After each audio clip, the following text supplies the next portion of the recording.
Be treated like a star. Discover the smoothness of supreme essence.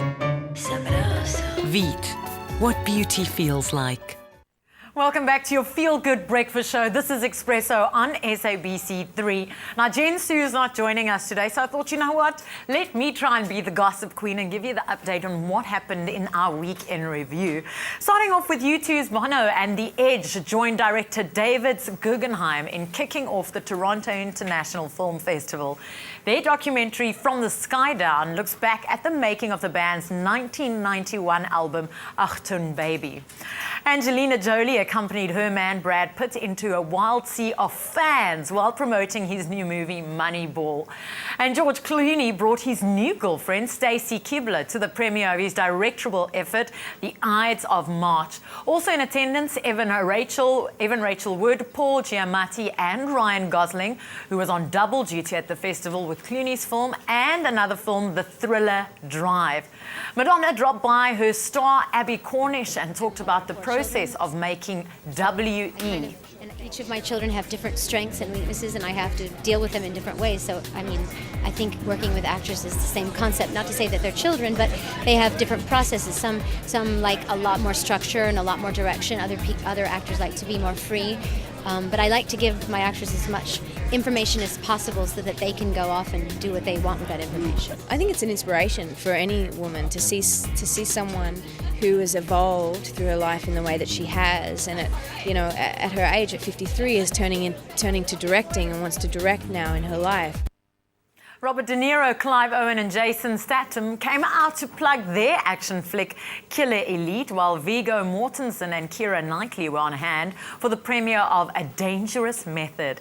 The ladies of food comedy Butter cooked up some action at the premiere. Turning up the heat were castmates Jennifer Garner, Alicia Silverstone, Ashley Greene and Olivia Wilde. Also at the festival, John Legend performed for a celebrity audience that included Kim Cattrall and Kathy Griffith.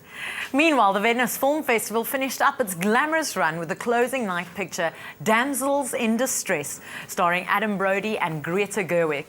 And Irish actor Michael Fassbender took the top acting prize for his film Shame.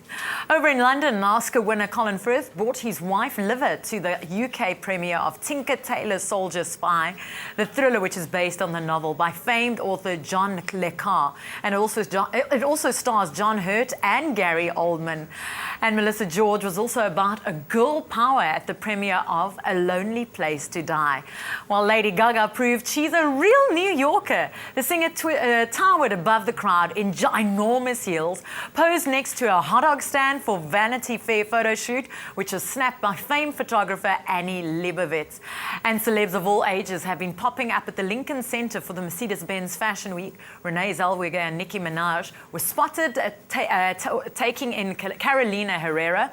Susan Sarandon was in front and center at Diane von Furstenberg, and Emma Roberts was there with her younger sister Grace to see Jill Stewart.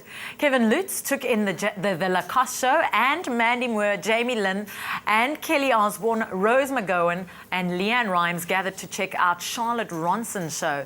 Beyonce and her little sister Vinay, and Kim Kardashian and Serena Williams were all front center at Vera Wang's show, and Kirstie Alley strutted her stuff for Zhang To. And that was just our week in review and all the gossip from Hollywood. It's now time to go over to Kath to find out some news from the eXpresso set. Stay with eXpresso and SABC3.